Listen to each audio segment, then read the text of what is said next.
Maya. And I'm Layla. Welcome back to our channel, Elementary My Dear, where we make nutrition science easy for you to digest. Today we're going to talk about the set point theory. This is the second video in our series about appetite. Could the set point theory be the reason that you can't lose weight? As far as like scientific theories go, I feel like set point theory is probably one of the ones that's maybe more well permeated in society. Definitely, and especially recently. I've seen posts on Instagram about it. I've heard it on the news and in news articles and things like that. I think set point theory, you know, most things that end in theory don't really leave the science sphere. Especially in the dieting world, the opponents of dieting like to bring up the set point theory a lot. So let's talk about what it really is, because I will tell you from reading some of the articles and hearing how it's presented, it seems like sometimes people don't have a very good grasp of it, and sometimes it's applied in ways that don't really make that much sense. The set point theory is basically a way to describe some of the homeostatic regulations and mechanisms that are in place in our bodies. It's this idea that each of us have a genetically predetermined happy weight, and that our bodies will do whatever it takes to defend that weight. So essentially it's this idea that, you know, if you gain a little bit weight, your body will kind of try to adjust certain mechanisms to bring you back to your original weight, or if you happen to lose a little bit of weight, your body will do whatever it can to bring you back up to the original weight. Or at least that's what the theory states. And it is quite interesting and compelling. Rabina used the word homeostasis. And basically that just means maintaining balance in your body. And you know, anyone who's done biology 1 or 101 has heard that word 100,000 times, because all throughout your body's maintaining your temperature, because it needs to stay at this very exact temperature. Otherwise your enzymes will stop working and you will die.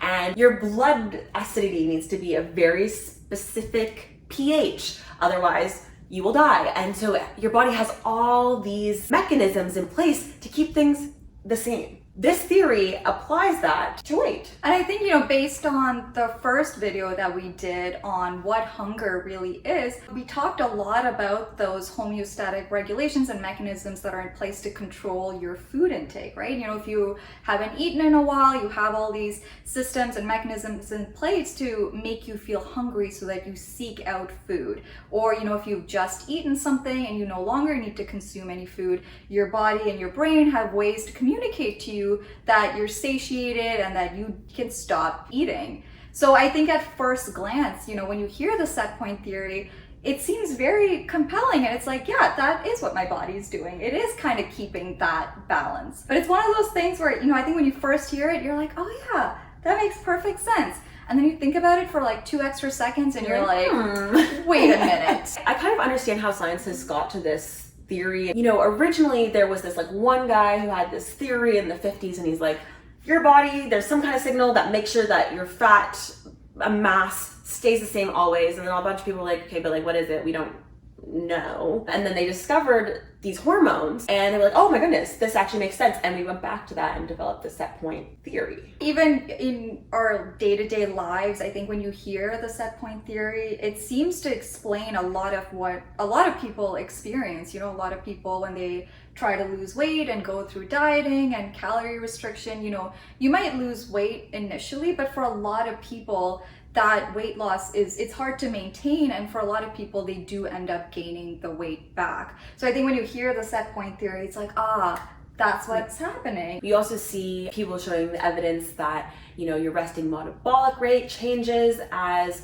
you lose weight. That then prompts you to go back up in weight because, you know, you have less energy expenditure, you know, you're not using as much energy, so you can store more energy in the form of fat in your body. And so people use that evidence to say, okay, well, obviously your body is doing this. But unfortunately, you know, like I said, I think if you know, take a step back and think about this theory a little more, it's very easy to see that there are a lot of holes in the theory. Perhaps one of the most obvious ones being the fact that obesity rates on a population level are completely different now than they were 50 years ago, 100 years ago, 1,000 years ago.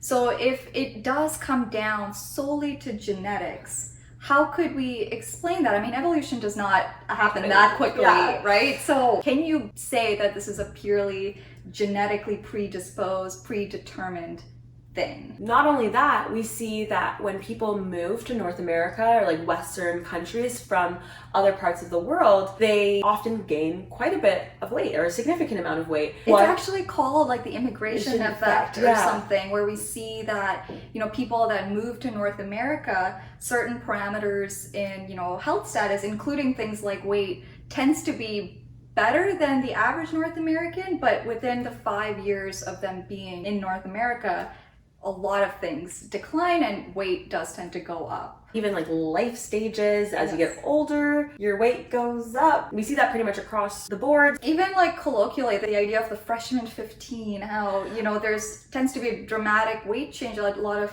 people experience within a short period of time when there's that life change and transition. Another hole in the set point theory is, you know, if you remember from our previous video, we talked about leptin. And leptin is kind of considered a satiety hormone, and it's produced predominantly in our adipose tissue or our fat cells. The idea is that, you know, if you do have more fat, that you will be producing more leptin, and that leptin will be telling you that you're satiated and would essentially reduce your appetite so that maybe you're taking in less food moving forward. However, we actually see with a lot of people that do have extra fat that even though they have more leptin, perhaps their bodies aren't, you know, responding to the leptin in the same way. And it's actually called leptin resistance. And perhaps that's something that's maybe going to contribute to continued weight gain. One of the things that's used in support of set point theory is the fact that your basal metabolic rate declines with weight loss, which prompts you to gain the weight back.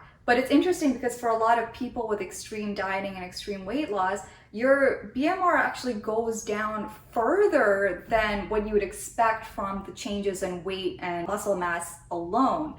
And a lot of times, even after you gain the weight back, first of all, you might end up gaining more weight than you originally lost, but your basal metabolic rate also stays lower even after you've gained the weight. Yeah, I feel like that is kind of a major flaw. It's not just us that have this huge problem with the set point theory. I think that we're geniuses and we came up with all these issues. The scientific community itself has recognized that there's a lot of limitations to the set point theory, to the point where perhaps is a better way of explaining what we see with changes in body weight. There are a bunch of proposed other theories, and they all kind of have their own strengths and limitations. There's things like the settling point theory, but one of the ones that's a little more compelling to me is the dual intervention point model. The dual intervention point model is quite interesting. So instead of having a single point that is genetically predetermined, it basically gives you a range at which your body's not going to do too much to you know, push you one way or push you the other. And so the bottom part of that range, if your weight goes below it or your fat stores go below it, body will try and put you back into that happy range. And then if you go above the top, your body's going to do what it can to get you back into the middle. Something that's really interesting about this is the middle part is determined by the environment. So this kind of has a genetic piece and an environment piece, and I think, you know, it's always the question of like nature versus nurture, and as we learn more through science, it seems like it's always nature and nurture. Absolutely. It's also thought that the difference between the lower limit and the upper limit, that it's going to look different for different people. So some people's ranges might be narrower than other people's. What's really interesting is that this has like a little bit of a evolutionary biology hypothesis behind it, and I love, which we love. Basically, the idea is that the range is there because if you're below the lower bound, you don't have enough energy, you don't have enough fat in your body to do all the important stuff that fat does in your body. And, you know, from an evolutionary perspective, it's thought that the upper bound is basically in place to kind of help protect you from things like predators, you know, so if you're being chased, you still have the ability to be mobile and move quickly and swiftly. However, as humans have like climbed up the food chain, there aren't really a lot of predators coming after us. So it is thought that maybe over time, perhaps that upper bound or that upper limit has been increasing over time. I think people forget that we are animals. I feel like it does make sense that that top bound, as we've climbed the food chain, as we have fewer and fewer predators coming after us, can increase with less of an impact on, are we going to be able to pass our genes on to the next generation? Whereas the lower bound hasn't really moved at all, because really we still do need a certain level of fat storage to be able to function well and be healthy. That, again though, just like set point theory, is a thought. It is a theory. It has not yet been proven in science.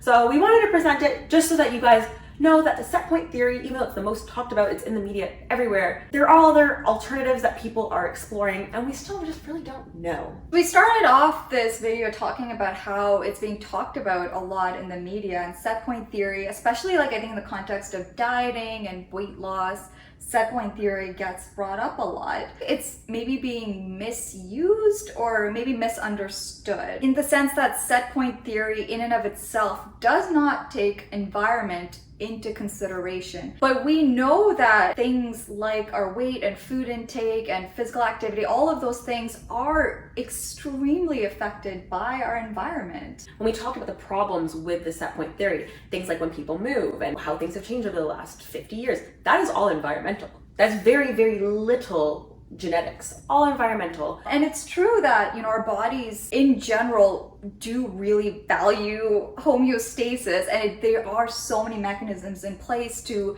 resist change in a lot of different contexts. You mentioned things like temperature and pH, and body weight is in there, but I think we need to keep in mind the context in which our bodies are currently living, the environmental changes, our food supply, the types of foods that are available, and the way that technology has changed how much physical activity we're participating in.